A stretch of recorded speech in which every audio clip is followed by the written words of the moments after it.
Hello, hello, hello, hello, and welcome once again to the Barbarian Breakdown. This making it, I think now, episode 8 for us.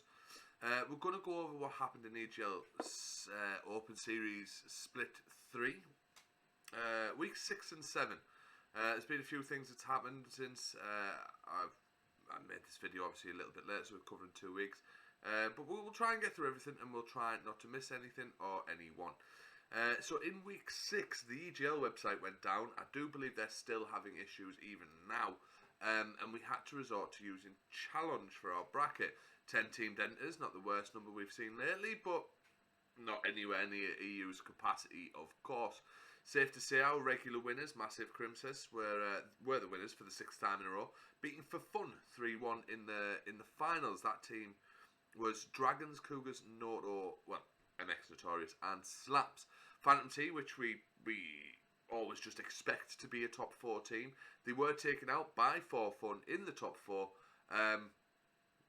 but it is good to see that they're doing well with their roster change of switching Nastiques out with Sarkster, so they're still doing well. So there's obviously still, the change hasn't affected them in the terms that it's caused a deficit, so they're still at the same level. Now they just need to gel, get the chemistry ready for the finals, and hopefully we will see them really come to their sort of penultimate strength in the grand finals and really make a good run. The other semi-finalist of week 6 was Jelly Baby, Baby. I don't know how that's spelled it, but that was Saitama, Senji, Slazin, and Nastiques. So this is what we've mentioned previously with Slazin. Like, he seems to jump about a lot. He seems, even the way back to the Barbarian League, he loves to break up teams. He loves to break up duos. I'm not sure what he's looking for in a team. Like, is he one of those guys maybe like looking for potentially to be carried by better teammates, or maybe want teammates at the same level that he thinks he's at? Like, I'm not really sure there, but it's a really like, at the minute, if you had to pick like weirdo of the community, Slazin, like 10 billion%. But anyway, on to the rest of week 6. Enigma's team, Black Steel Bus Pass, wonderful name by the way, made it to the quarters only to be taken out by our reigning champions, Massive Crimses, as playing was Sugar, Kipper and God Cause, so that was a nice little team. ACR Messina with Hunter, Kid Astro, who's he seems to be up and coming. I'm seeing him tweet out a lot for 2v2s, wages and stuff. So up and coming member of the community. I remember playing in the Split 2 finals against him and a few of his friends, and we rattled them. So it is nice to see some improvements being made. Anyway, that was with Hagoromo and Mantis. Went out to Saitama's team, unfortunately for them. Tuna Matata's team, Makeshift, found themselves versing Phantom T in the quarters after taking out me, Deadass Bro, in the round before. In that team we found Tuna, Coherent, Roadkiller and the team Kamua. Lastly, our regular EGL participants, Les Pepites, Cracks, Bolax, Xenocides and Aero, got defeated by Dragon's team for fun. So, in between week 6 and 7, we've seen an announcement be made from EGL that the prize pool was going to pay to top 8 in the finals. Double elimination, with now obviously coming into the fold with the NA LATAM settings, making everything sort of official. Because for some reason we assume that they're going to let us all into their back into lands and stuff soon.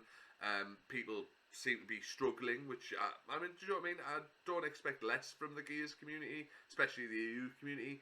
People seem to be struggling with the fact that just because NA and LATAM are opening up and they're about to start lands in about a month, maybe 2 months, that doesn't change the fact that the EU is barely vaccinated outside of the UK. And all of these sort of things, like, this shit isn't coming soon for the EU, and that's even if we can hope that they start to include the EU region again, not even with the Pro League, but maybe just getting a couple of teams over for the majors and whatnot. But so as we say, top 8 is now the case. I can't remember the exact breakdown, but of the prize pool, but it's paying top 8. It's double elimination, so everyone sort of feels that there's a bit of money to be made. So, do you know what I mean? Like, maybe people are going to come back. They expected maybe a huge surge of teams or whatever, which is fucking idiotic. there's no other way to sum it up. If anyone thought any of the changes coming or announcements coming, we're going to see a surge of teams, they probably want to seek help. What it comes down to is this split has been a shit show, right? I don't blame EGL entirely. I don't blame the community entirely. I don't blame TC or anyone entirely. I think it's just a mix of everyone's shit just put on stage for us all to see. Like, it has been a fucking shit show. We may see quite a few teams in the final, but don't kid yourself. Like, it's not great, and it's not going to be a permanent thing. We're going to see a surge. The time, as I've said previously, the time to do something was at the end of Split 2, not 2 weeks before the end of Split 3. Like, we double the prize pool and then pay out top 8 and stuff. It's a lot of just fucking smoke and mirrors and the usual bullshit we come to expect. But it is what it is. So that's the situation. Looking to the finals, which are on the 26th and 27th of June. So we'll have to see. Anyway, on to week 7. This has been last week's. I know we're about to start week 8, the final week. But let's talk about week 7. 12 teams partook. So as we say, after the announcement, the massive surge of teams we expected, 2. Right? Nobody gives a fuck. The unbeatable, the impregnable, the unstoppable force that is Massive Crimson's won 7 in a row. I mean, they're looking for 8, and it doesn't look like anything else is sort of going to happen. This time, with 3-0 in the final against Phantom T, who continues to switch between top 2, top 4, which is what we've come to expect from them. Phantom T, they took out Tweak in the semi-final. This time, coming round, it was basically, this was the same team that we'd seen the week before, Jelly Baby. With Saitama and Co. That was Saitama, Zenji, Slazen and Nestiques. This week, they were under the name of Tweak, and that was Saitama, Slazen, Parrot and Zenji. That seems like a very dangerous quartet, so I mean, let's see if they stick it out for week 8 and then obviously going into the finals. I'm kind of doubting it. Like, I'm very much expecting Slazen maybe to be on another team or a different roster by the time the finals come around. A very interesting new team entered the arena though and made it to the semi-final. Suckerpon. Marsh. Marsh is back. Welcome back, Marsh. Hope you enjoyed your break. Hydrone, Ashens and Slaps. So that was a bit of a crazy team. As I said, they made top 4 almost instantaneously, which again, like, this is the thing people kid themselves about, like, ooh, top 8 is getting paid in the EGL Split finals. Like, people like Marsh and others, they just come back and they win the money. Like, that's what's going to happen. I'm really glad to see Marsh back. I think that's another competitor to go along with Crimses and so on and so forth. Phantom T are looking strong. I think the finals is where it's sort of really going to go down, but it seems hard. Like, nobody seems to have an answer to Crimses at the minute, and that includes Suckerpon, who went 3-1 down. But short notice, not much chemistry. They haven't maybe had time to scrim and whatnot, so we'll have to see again. Look into the finals. That's where we're seeing what's going to happen. But we will be watching this team very closely in the future, and of course hoping that they stick all the way at the finals. Another top 8 team making it to the quarterfinals is Espanitas, with Legends, Fortins, Zudatives and Axes. So I think that's a roster name we've seen before coming through with a slightly changed roster, with people obviously going and playing with other people, choosing not to play certain weeks and stuff. So things are changing. Because yeah, as we said back then, it was the last time we seen them. It was Breeks and Ascends instead of Legends and Axis. I mean, it's probably an upgrade. Like, Legends is a very well known player. Axis, I'm not too sure on skill wise and stuff, but Legends is definitely an improvement there, I would say. Zuckerpon took out Breaker's team, the Boys, now consisting of Breaker, Bangzul and Nestiques. We are expecting great things from the Boys, and hopefully the recruitment of Nestiques can contribute to the progress of the Boys. No pun intended there, but worked out quite nicely. Italian Washed, consisting of Crisis, Mantis, Marco Calebs and Hunter, ran into the brick wall that is Phantom in the quarters. Some changes there, at least when they used to be Italian washed.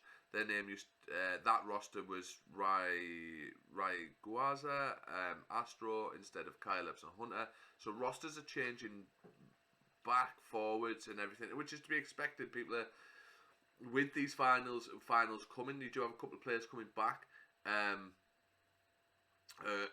what tends to happen is the people who are playing, they're gonna change. They're gonna play like a big game of musical chairs. Try and find out what their best option is to do some damage and try and do well. Which, if you know anything about sort of what should be happening, is pretty much the exact opposite of what you want to be doing. You want to find a team that you're comfortable with, stick with it, and then grind and learn together.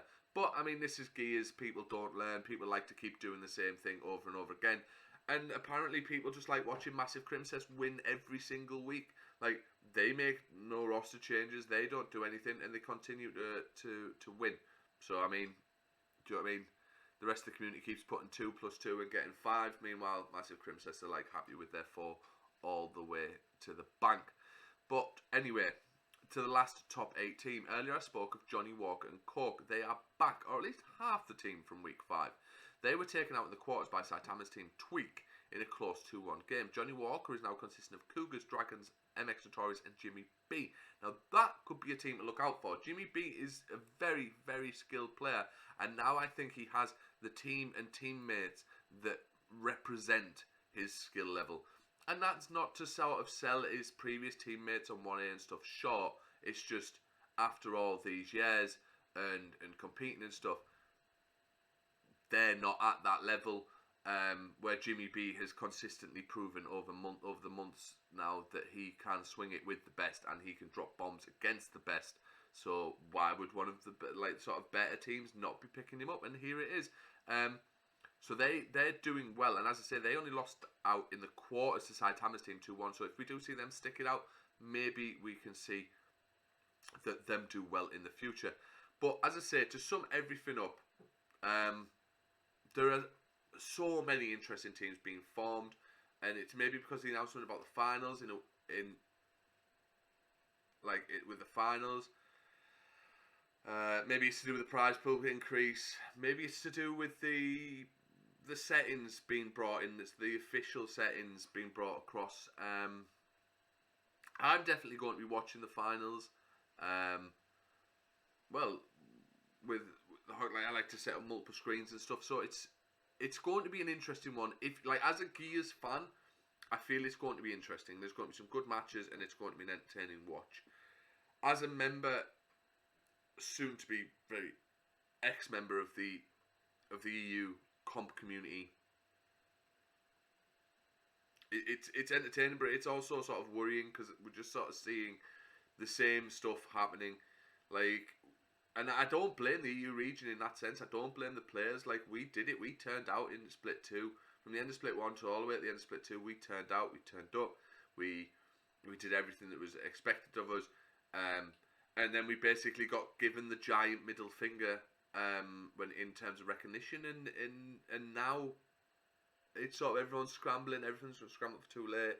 I feel sorry for the people who are like, woo, they doubled the prize pool. Yeah, Gears is worth playing again. It's like you're still on less than 3% of what NA and LATAM get, and we do not make up that percentage of their sales, that percentage of their community.